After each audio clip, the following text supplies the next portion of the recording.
General Janjua صاحب یہ بتائیں کہ اگر فرض کریں کہ عمران کے درمیان کوئی بریک تھرو ہو جاتا ہے اور معاہدہ ہو جاتا ہے تو اس کا ساری دنیا کو فائدہ ہوگا، لیکن آپ یہ بتائیں کہ آپ کے خیال میں پھر پاکستان کو کیا فائدہ ہوگا؟ کمال فائدے ہیں حامد میر صاحب، میں پہلے بھی ایک آدھی دفعہ ایک جگہ پہ ذکر کر چکا ہوں۔ جی، پہلی بات تو یہ ہے کہ ہرموز کی جو اسٹریٹجک سگنیفیکنس ہے یہ سامنے آ گئی، ٹھیک ہے، اور کس طریقے سے یہ پوری دنیا کا چوک پوائنٹ بن جاتا ہے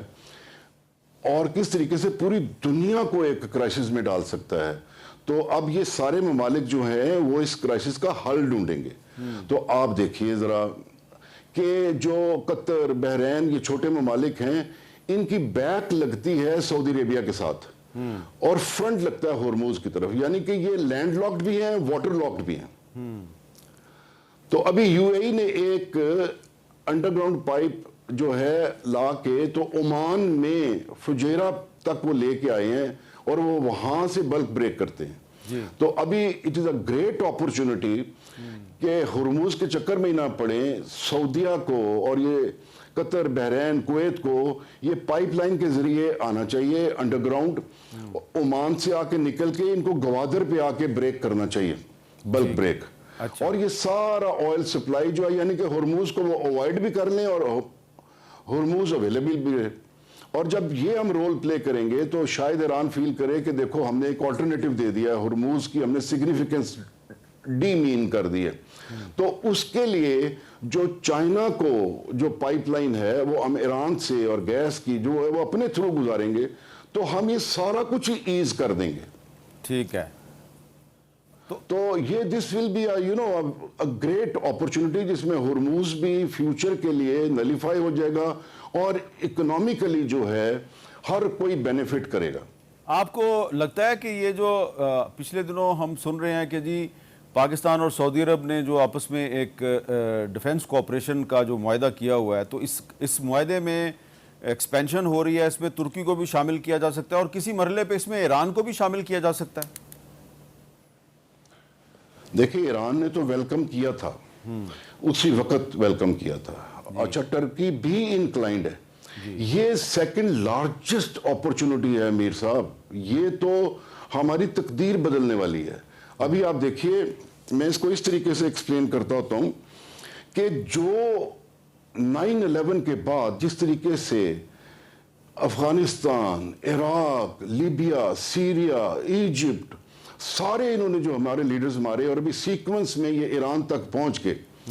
تو یہ جو اتنا رب کا دین جو ٹوٹ پھوٹ گیا ہے، کمزور ہو گیا ہے، ہمارے لیڈرز نہیں رہے، ہماری آواز نہیں رہی،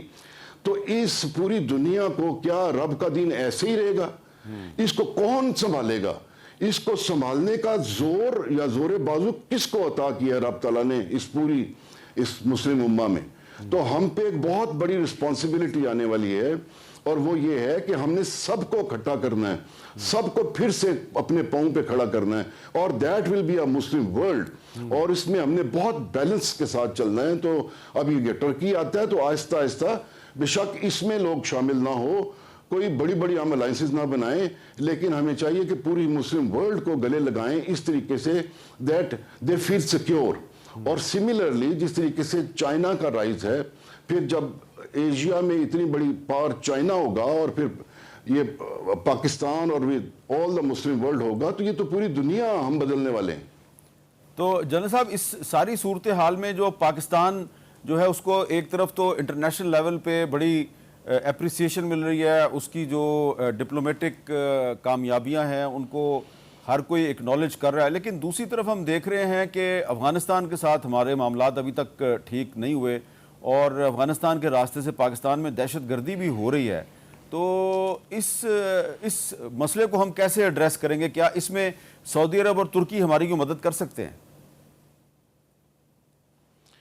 امیر صاحب، ایک تو پہلی بڑی بات یہ ہے کہ افغانستان کو یہ پھر سے سوچنا پڑے گا کہ کیا وہ انڈیا کو اپنے کندھوں پہ بٹھا کے تو ہمارے ساتھ انڈیا کے بہاف پہ وہ جنگ کر سکتے ہیں؟ کیا ان کو یہ جنگ کرنی چاہیے؟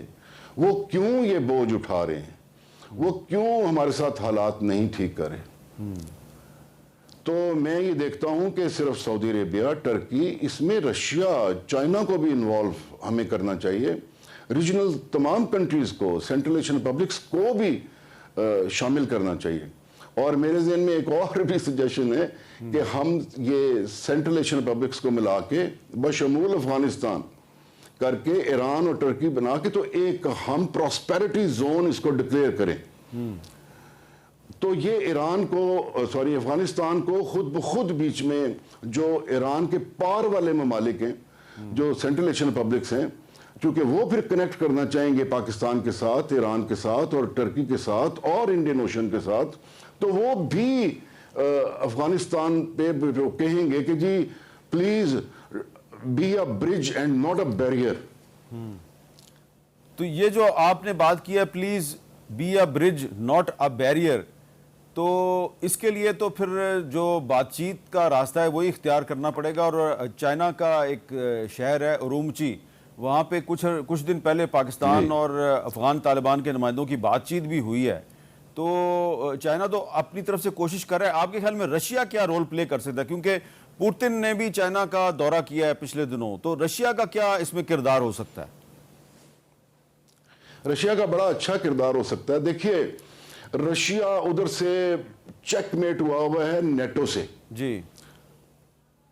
اٹلانٹک اوشن میں اس طرح کی ایکسیس نہیں ہے رشیا کی، اور یورپ کے ساتھ ان کو تیل اور گیس بیچ کے تو یہ سارے کام کر رہے ہیں۔ تو میرا مشورہ میں نے کسی فورم پہ دیا تھا رشیا کو کہ یہ تھوڑا سا یوکرین کا مسئلہ حل کرنے کے بعد نو ایگریشن پیکٹ یا نو وار پیکٹ نیٹو کے ساتھ کرنا چاہیے، جو پہلے سے ہی کریک ہو رہا ہے، جو کہ اپنا فیتھ لوز کر رہا ہے امریکہ میں، تو ادھر سے اس طریقے سے کریں، اور پھر اپنا فیوچر جو ہے، رشیا کا فیوچر اس وقت میٹیریلائز ہوگا جب اٹلانٹک میں بھی رشیا نکل جائے گا تھرو یورپ، اور پھر انڈین اوشن میں بھی آ جائے گا، تو رشیا کو بھی پھر نیچے آنا چاہیے، اور یہ افغانستان جو ہے رشیا کا بھی بیریئر بن جاتا ہے۔ تو ابھی آپ دیکھیے کہ رشیا نے افغانستان یہ جو حکومت ہے اس کو تسلیم بھی کیا ہوا ہے، جی، تو وہ اگر اپنا رول پلے کریں تو وہ بڑا ایفیکٹو رول پلے کر سکتے ہیں۔